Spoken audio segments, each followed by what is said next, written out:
Hello everyone, I'm Ryan from 2 Car Pros, and today we are going to be taking a look at how to change the air filter in a 2002 Ford F-150 that is equipped with the 4.6 liter V8. Now this repair is also applicable to the V6 and 5.4 liter options from Ford. The filter design is exactly the same, therefore the removal and replacement procedure is exactly the same.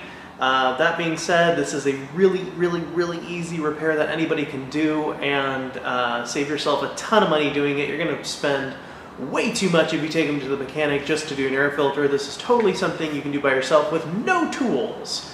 Let's get started. The next thing we're going to do is undo this latch here, like so, until it's nice and loose. We can slide that backward. Don't even have to technically remove it.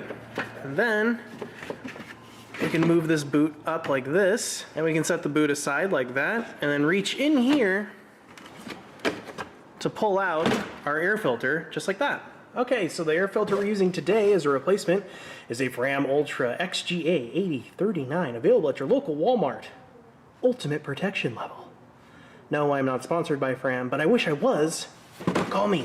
And we can take it out of the packaging and see that it is, in fact, identical to our last one, minus all the dirt and grossness.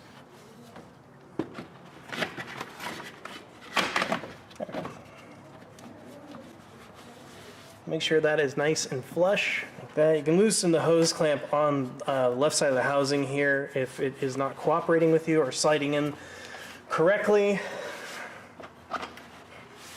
Like this. You want those nice and married before you introduce this. And this needs to go around the entire brim of the housing, the filter housing, like this. And then it clamps together like that. It doesn't go anywhere. So that's how to replace your air filter. It's super easy, super simple, super short. Thanks for watching, and we'll see you next time.